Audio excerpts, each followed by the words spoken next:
Pemirsa, hingga saat ini isu karpet merah Gibran untuk menuju kompetisi Pilpres 2024 terus bergulir. Hal ini menjadi sorotan masyarakat tentang enaknya jadi anak pejabat. Apakah semua anak pejabat menikmati privilege sang orang tua atau bahkan hal tersebut justru menjadi buah simalakama? Berikut kita simak wawancara khusus Yohana Margareta bersama dengan anak-anak capres-cawapres tentang suka duka jadi anak pejabat.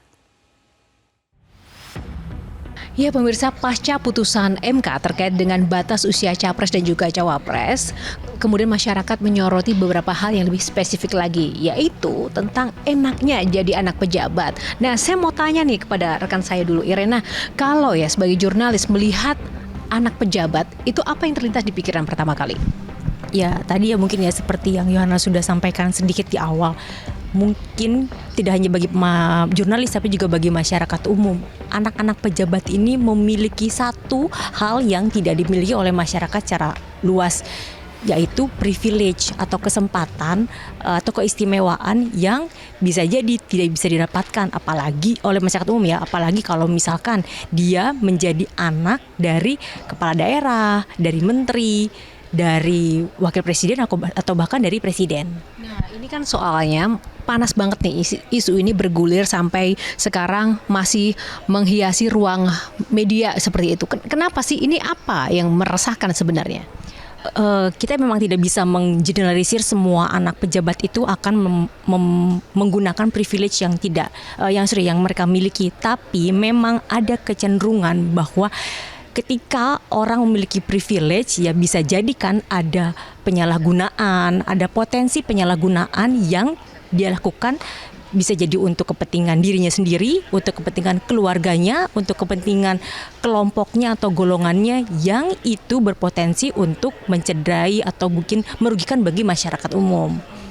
Memang tidak semua anak pejabat akan seperti itu ya. Nah, kebetulan saya juga berkesempatan, Irena, mewawancarai dua sosok anak muda, putra pertama dari Mahfud MD, Muhammad Ikhwan, dan juga putri pertama dari Anies Baswedan, Mutiara Baswedan. Apakah dua sosok muda ini juga memanfaatkan privilege yang dimiliki oleh orang tuanya? Ini dia wawancara selengkapnya.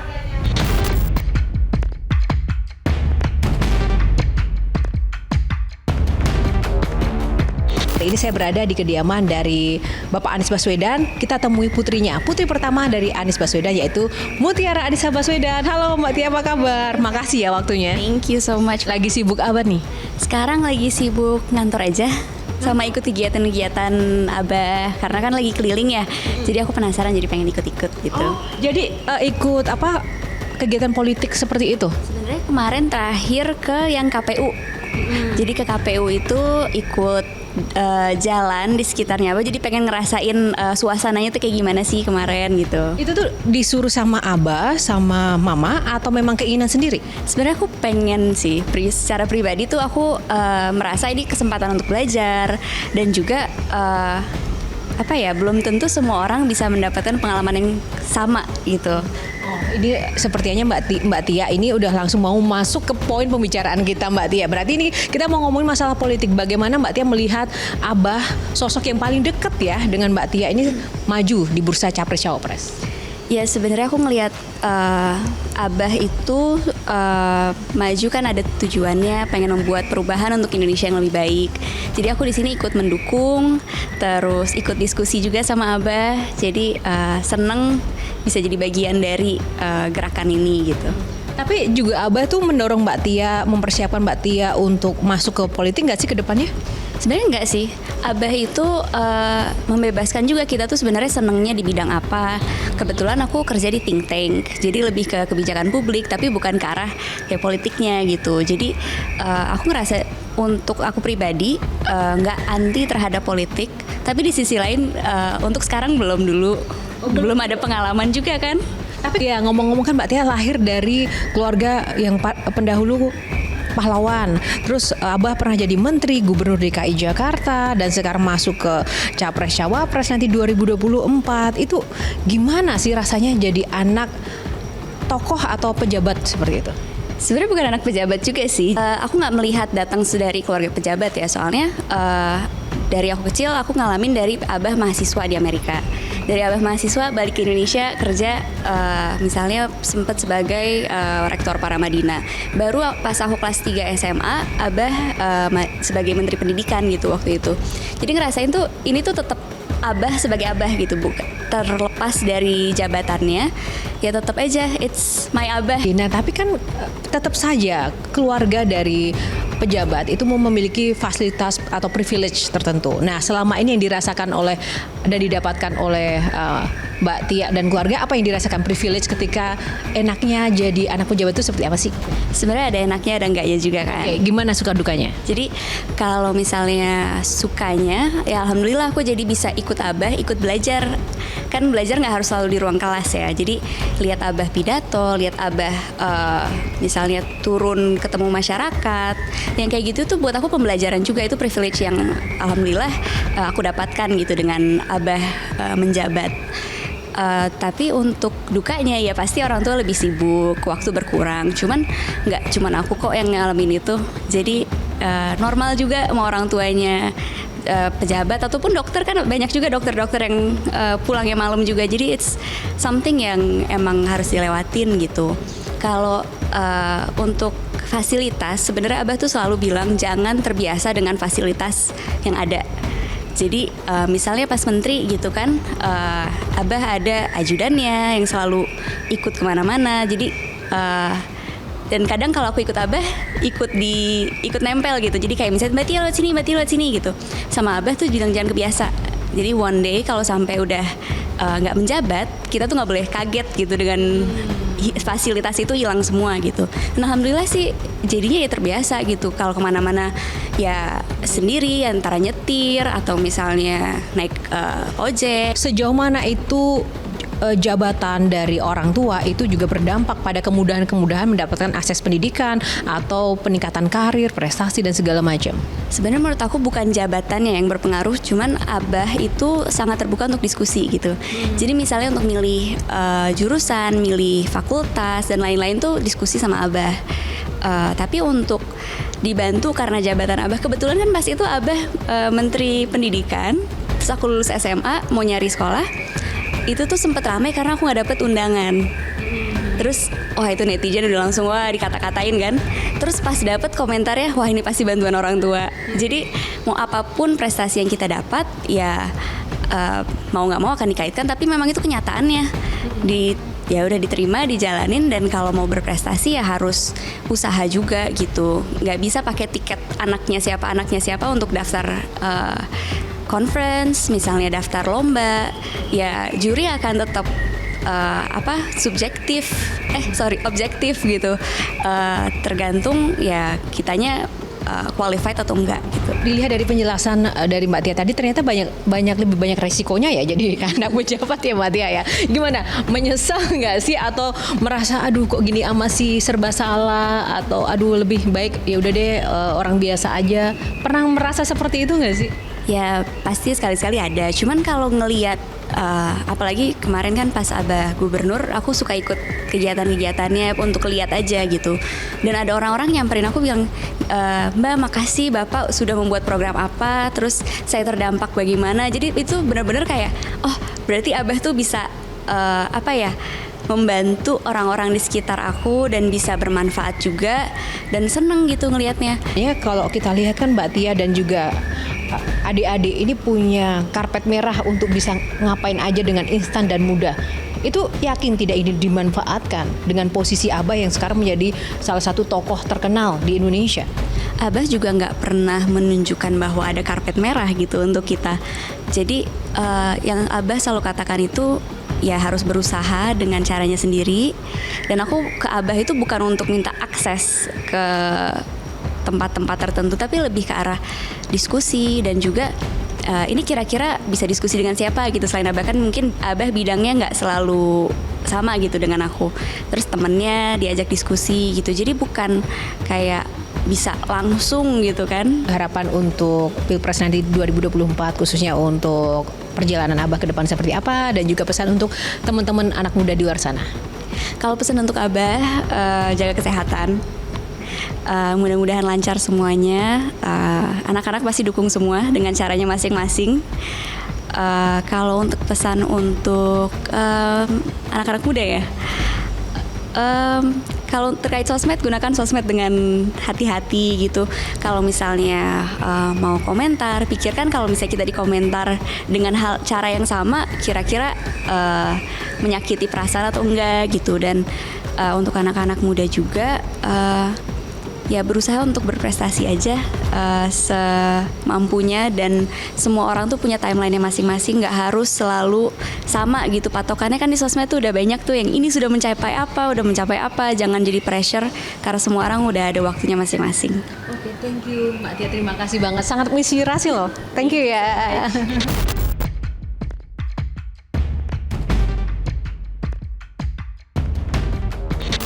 Dan selanjutnya saya ingin ajak Anda pemirsa untuk berbincang langsung dengan putra pertama dari Bapak Mahfud MD. Sudah ada Mas Muhammad Ivan atau Mas Wawan. Halo Mas, apa kabar? Ini jauh-jauh dari Belanda ke Jakarta karena ada acara apa Mas? Ya, saya di sini kebetulan ada conference. Conference, kemudian juga saya harus ambil data, jadi pas sekali waktunya. Ya, menyempatkan diri bertemu dengan Metro TV. Terima kasih sekali lagi Mas Iwan. Ini nama Mas Wawan panggilannya ya Mas. Mas Wawan ini sekarang muncul nih seiring dengan Bapak maju di bursa Capres Cawapres. Gimana tuh Mas rasanya? Ya rasanya kita ya sekarang ya harus menerima saja gitu, bahwasanya banyak sorotan publik atau rekan-rekan tahu misalnya posisi saya atau adik-adik saya sebagai putranya Pak Mahfud gitu, atau putranya Abah ya, kami panggilnya Abah. Jadi ya sudah diterima saja, itu bagian dari perjalanan hidup. Pak, ada nggak pengalaman seru ketika teman-teman awalnya nggak tahu gitu kan, lingkungannya nggak tahu, terus tiba-tiba tahu bahwa oh ini putranya Pak Mahfud MD, ada terus berubah gitu nggak Mas? Ada pengalaman seperti itu nggak? Sebenarnya kalau berubah enggak ya, cuman sebenarnya banyak yang japri sebenarnya, DM gitu, Instagram. Apa yang dikatakan? Misalnya gini, dokter saya atlet X gitu ya, atlet cabang olahraga X yang dulu dirawat oleh dokter, saya baru tahu ternyata dokter itu putranya Pak Mahfud gitu. Atau kemarin, dok saya kemarin ikut suatu seminar atau course yang diisi oleh dokter, ternyata Anda itu putranya Pak Mahfud dan sebagainya gitu. Jadi hal-hal seperti itu saja yang banyak saya terima dari direct message ya, atau japri gitu. Tapi ya setelah itu, oh ya terima kasih atensinya. Kemudian kalau mereka memberikan doa ya, semoga yang diberikan yang terbaik buat Bapak dan sebagainya, ya kita berterima kasih atas doa dan ucapan itu, gitu aja sih. Ya pemirsa, kalau Mas Wawan ini adalah spesialis kedokteran olahraga yang juga pernah mengawal ya kontingen Indonesia di kancah pertandingan internasional ya Mas ya? Ya, sampai beberapa tahun yang lalu sebelum saya melanjutkan studi di Belanda, beberapa kali saya berkesempatan untuk mendampingi tim Indonesia dalam beberapa event internasional seperti Asian Games, SEA Games dan atau misalnya bola gitu, sepak bola. Tapi kemudian karena saya juga melanjutkan karir saya sebagai akademisi dan kemudian harus tugas belajar di Belanda, jadi hampir 4 tahun ini saya di Belanda sebenarnya. Anak seseorang dari kelas penguasa itu turun-temurun mewariskan kekuasaan dari bapaknya, dari emaknya begitu. Itu Wawan, boleh diceritakan privilege menjadi anak pejabat publik itu seperti apa sih selama ini? Privilege? Apa ya, nggak ada sih, jadi biasa aja gitu. Jadi masa nggak ada kan, biasa tuh dapat pengawalan, fasilitas, terus kemudian aksesnya jadi instan, seperti apa? Nggak ada hal seperti itu, nggak ada sama sekali. Kami bergaul atau berinteraksi dengan teman dan masyarakat layaknya anak-anak lain gitu ya. Saya ketika mahasiswa ya juga sama, makan di Pecel Lele, di Warmindo, nongkrong nobar di warung pos ronda sampai malam karena nonton bola dan sebagainya. Jadi ndak ada hal yang khusus ya yang kemudian membuat kami pergaulan kami berjarak dengan kawan-kawan lain, nggak ada. Mungkin kalau dibilang privilege mungkin ya, yang kalau boleh dikatakan ya, saya bersyukur bahwa Bapak itu Abah itu punya perhatian khusus soal pendidikan. Jadi kalau misalnya hal-hal terkait pendidikan, dia agak ini nih, maksudnya dukungannya penuh gitu. Misalnya saya mau les, main musik, matematika, mau bahasa Inggris dan sebagainya, ayah pasti langsung, oh ya udah kalau les. Tapi kalau hal-hal yang kaitannya sama fasilitas lain misalnya apa minta pengen waktu zaman remaja ya misalnya pengen motornya yang sangat gaul gitu. Wah enggak lah, enggak akan dibelikan, atau pengen apa-apa yang misalnya Nggak akan dibelikan. Jadi memang bukan tipe abah yang memanjakan material pada anak-anaknya, itu seperti apa sih? Iya, jadi mungkin kalau bahasa Jawa ya, saya kan banyak di Jawa. Jadi sak madione gitu. Jadi sewajarnya gitu. Kalau misalnya butuh misalnya motor buat transport, ya akan difasilitasi, tapi bukan kemudian yang misalnya untuk motor-motor yang bergaya dan sebagainya seperti itu. Jadi ya sewajarnya lah yang bisa diberikan gitu. Jadi itu aja sih. Pak juga tidak pernah berikan atau beritahu atau kasihkan. Jadi ya kami memanfaatkan juga nggak cocok ya. Dalam artian kan bukan kami yang menjabat itu kan ayah atau abah. Jadi kami juga punya kehidupan sendiri kan sebenarnya. Kalau gitu suka dukanya apa dong Mas ini jadi anak pejabat publik? Suka dukanya kalau dibilang duka tidak ada ya, karena dari awal pun saya dan bapak itu kan punya jalur yang berbeda gitu. Pada level ini saya ya bagaimanapun saya kan seorang profesional juga ya, maksudnya seorang profesional yang punya kehidupan dan karir sendiri yang nampaknya agak berbeda dengan bapak, sehingga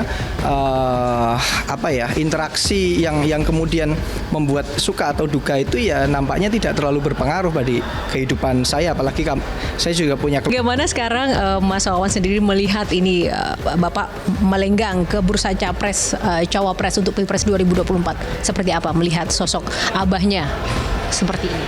Ya, bagi saya pribadi tentu saja saya sebagai anak ya mendoakan penuh ya, dalam artian kontestasi yang dia lakukan ini kan sebenarnya adalah satu atau sedikit dari banyak yang akan kesempatan yang dimiliki oleh orang Indonesia gitu. Kita bisa hitung kan dengan jari berapa orang di Indonesia ini berkontestasi menjadi wakil presiden selama Indonesia berdiri gitu. Dan per 270 jutaan manusia Indonesia gitu. Jadi Bapak ada di, ibaratnya kita bisa bilang ada di puncak piramid tertinggi dari karir politiknya. Jadi ya saya hanya bisa doakan dan dukung. Ya. Tapi pernah nggak Abah itu juga mendorong Mas Wawan dan saudara-saudara untuk yuk besok masuk ke politik juga? Sampai sekarang belum ya, sama sekali. Abah itu dari dulu sampai sekarang itu kalau sama kami malah jarang ngobrol politik, itu sangat-sangat jarang. Ngobrolnya apa dong Mas? Ya keseharian gitu, misalnya keseharian gimana kamu aktivitasmu apa, kemudian banyak kita itu lebih banyak senang-senang sih Mbak, dalam artian itu kalau sedang berkumpul keluarga ya kadang makan, kadang nonton, jadi sama sekali hal-hal yang kaitannya sama politik itu jarang dibahas gitu. Jadi kami sendiri juga nggak banyak terlalu tahu atau mencampuri apa yang sedang dilakukan oleh Abah. Jadi kami juga kadang baca dari koran apa dari informasi dari media saja ya kalau hal-hal terkait politik. Tapi kalau benar-benar sedang makan, sedang ini, kita ya ngobrol aja, cerita ringan, hahaha di meja makan. Kalau misalnya nih Abah lagi nonton ini tayangan ini, apa harapan dan pesan yang ingin disampaikan pada Abah?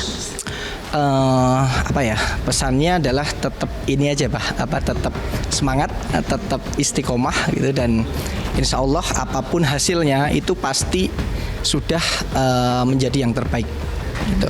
Satu lagi pesan Mas Wawan, sukses selalu ya Mas. Terima kasih.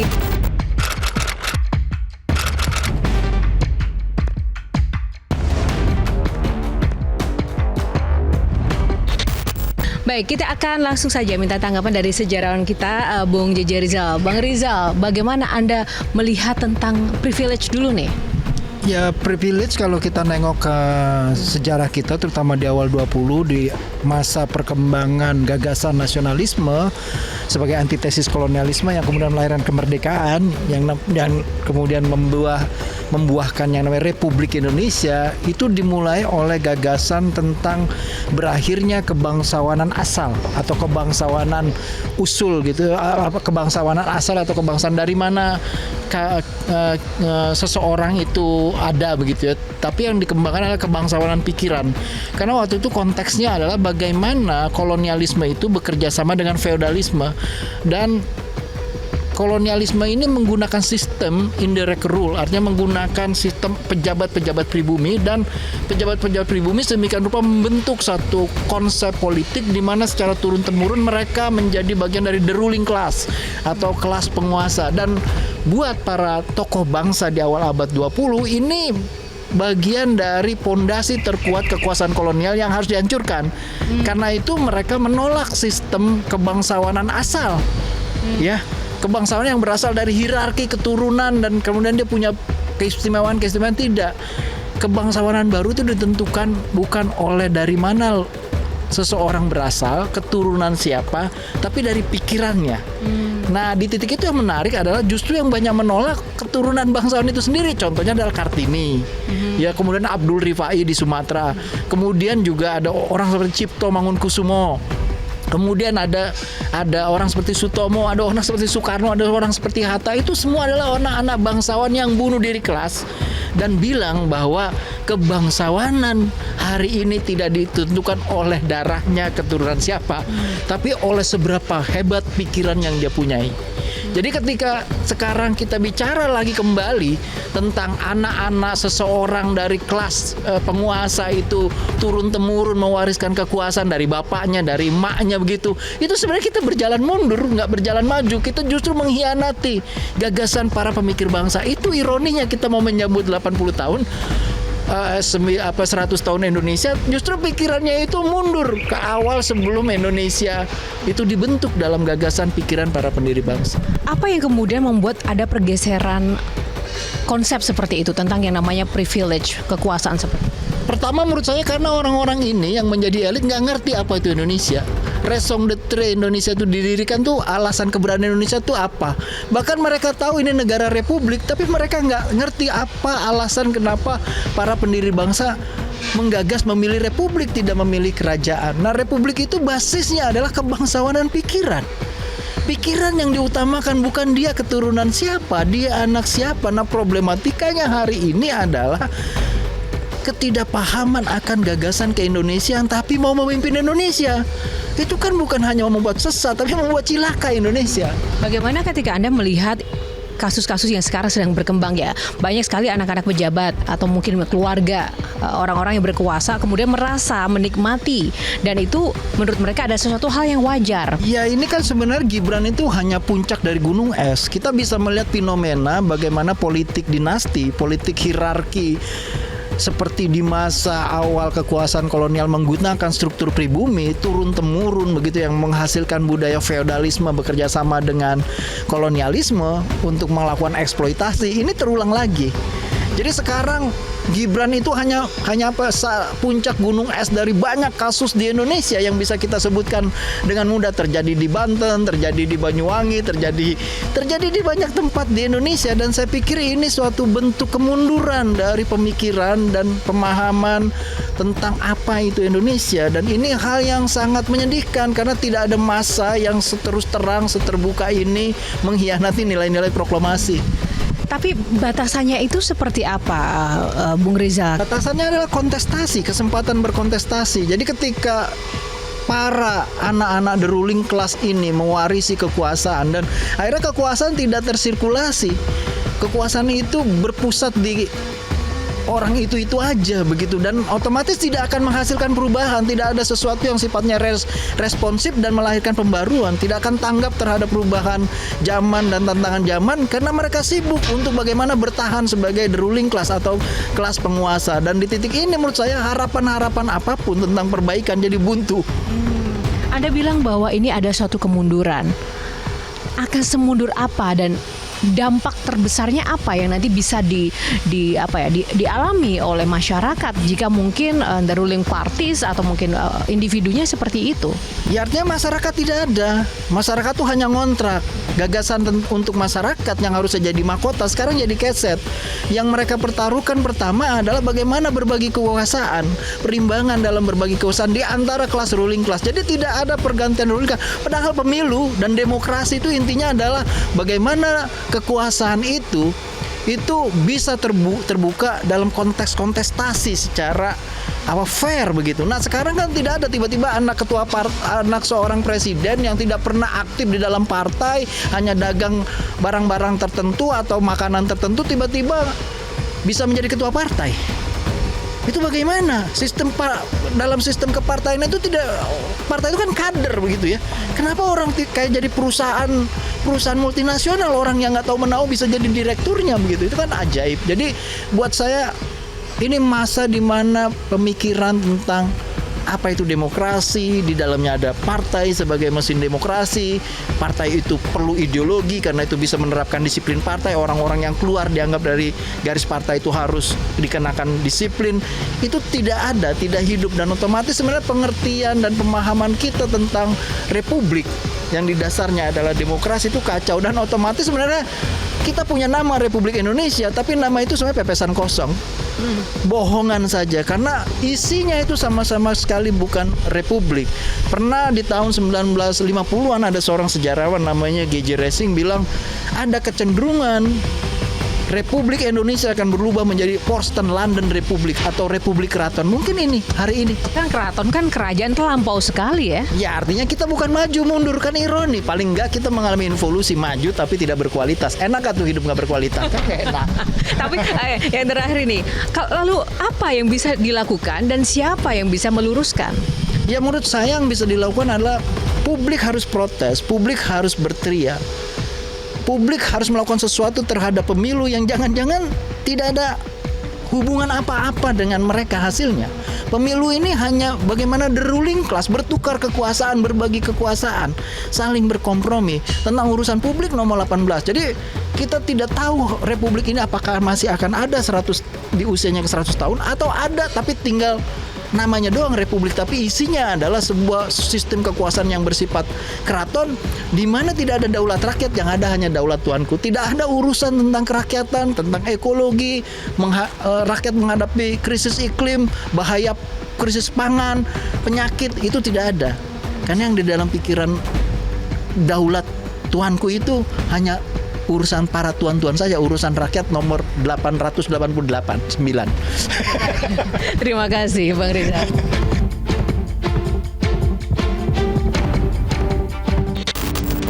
Ya pemirsa, zaman sudah berubah. Demokrasi yang sudah terbentuk selama puluhan tahun ini memberikan ruang dan keleluasaan bagi kita untuk bebas berekspresi dengan mewujud nyatakan melalui karya, kontribusi, dan juga menyampaikan gagasan serta buah pikiran menuju sebuah kemajuan. Tentu saja hal ini diharapkan bisa mendorong adanya kompetisi yang harmoni. Dan ini berlaku tidak hanya bagi segelintir orang, anak-anak pejabat ataupun orang-orang yang berkuasa, tapi juga bagi jutaan anak-anak Indonesia di luar sana. Dari Jakarta, Yohana Margareta, Arif Firmansyah, Sinta Novita, Metro TV.